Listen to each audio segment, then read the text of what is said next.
Buenos días, gracias por escuchar esta aportación al Congreso Nodos del Conocimiento, que he titulado La interrelación entre filosofía, ciencia y teología en Christian Huygens.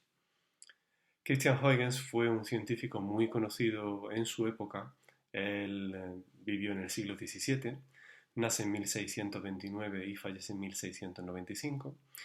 Y él fue, físico, fue ingeniero, fue astrónomo, fue conocido por varios avances científicos. Por ejemplo, los principales abarcan desde la construcción del primer reloj de péndulo, por ejemplo.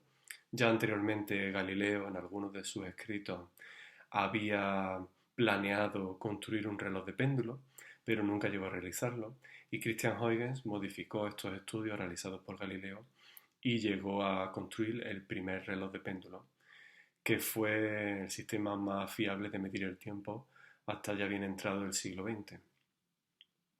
También Huygens propuso una teoría ondulatoria de la luz, adelantándose varios siglos a las teorías contemporáneas de la luz de naturaleza ondulatoria, especialmente la mecánica cuántica. Y también mediante el uso del telescopio fue el primero en descubrir los anillos de Saturno, del planeta Saturno. Esto lo realizó gracias a su trabajo en el pulido de lentes que él realizó junto a su hermano en su Holanda natal. Por lo tanto, vemos que Christian Huygens fue una figura multidisciplinar, al menos en el ámbito científico, y de ese modo es como se le ha comprendido en la historia de la ciencia hasta nuestros días. Sin embargo, tenemos que destacar que aparte de sus estudios en mecánica, en ingeniería, en astronomía, en física, Huygens muestra también un perfil teológico y filosófico, especialmente al final de su vida, algo que no ha sido tenido en cuenta en la literatura académica. Esto lo vemos especialmente reflejado en dos de sus últimos textos. Uno, el Cosmos Theoros, y otro, un texto llamado ¿Qué pensé de Dios? Ambos fueron publicados póstumamente. Y en ellos, hablaremos de ellos, en ellos vemos que hay una interrelación clara entre la ciencia, la teología y la filosofía, y además de un modo explícito. Por lo tanto, vemos que hay una diferencia entre el modo en el que la historia de la ciencia ha acogido la figura de Huygens y de qué modo era realmente su figura. Esta interrelación entre ciencia, filosofía, teología es fruto de la aprehensión que él tiene de la naturaleza y de las leyes que gobiernan esta naturaleza.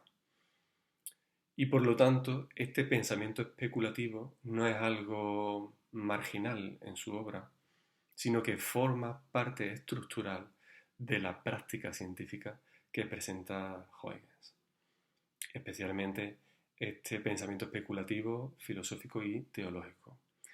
Y bueno, no es un rara avis Huygens en este sentido, ya que otros contemporáneos de su época tuvieron un perfil parecido o similar.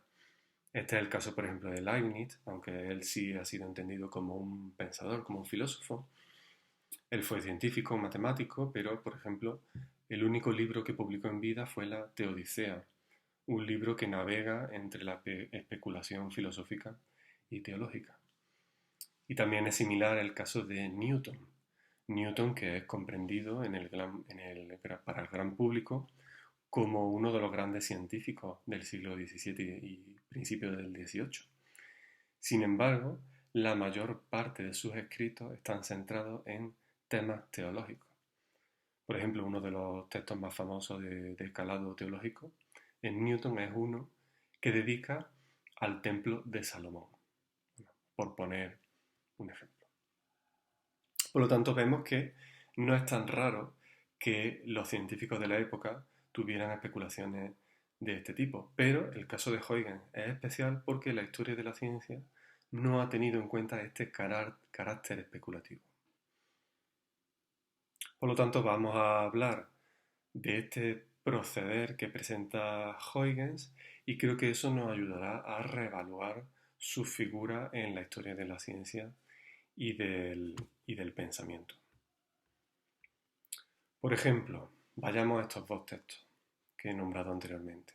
El Cosmoceoros, originalmente publicado en latín y que muy rápidamente, debido al interés que genera entre el público, se traduce al inglés, al francés, si no me equivoco al holandés también. Bueno, hay varias traducciones, ¿no? En este texto, Huygens se pregunta, digamos, basándose en la Tierra, ya se ha descubierto que la Tierra es un planeta, igual que el resto de planetas en el universo. A esto ayudaron Galileo, Copérnico, Kepler. Pero ya Huygens tiene esta conciencia de que la Tierra es un planeta al igual que el resto de planetas en el universo. Y Huygens se pregunta si al igual que hay seres racionales en la Tierra, si habrá seres racionales de una naturaleza similar en otros planetas. Claro, esto digamos que hoy podría resultarnos un pensamiento un poco extraño, esta idea que parte de cierta analogía. Pero bueno, tenemos que recordar que en el siglo XVII todavía se está descubriendo de qué modo funciona el universo, cómo es el universo. Y al descubrirse que los planetas son similares a la Tierra, pues no debe ser tan extraño preguntarse por estas cuestiones. No solamente Huygens se pregunta en su texto, en el Cosmoceoros, si hay seres racionales, si habrá agua en estos planetas, si habrá plantas, animales, sino que, aunque esto ya es pensamiento filosófico de por sí, encontramos una parte importante teológica. ¿Por qué? Porque Huygens se pregunta si estos seres racionales que pueden habitar en otros planetas, si caerán bajo la gracia divina al igual que los seres humanos. Me explico. Huygens es protestante y en el protestantismo el ser humano es salvo no mediante obras, sino mediante el sacrificio que Jesucristo realiza en la tierra, ¿no? Jesucristo muere por todos los seres humanos. Y una vez que el ser humano acepta a Dios, pues sus pecados le son perdonados. Claro, lo que se cuestiona, lo que se pregunta Huygens es si estos seres racionales caen bajo la gracia al igual que los seres humanos.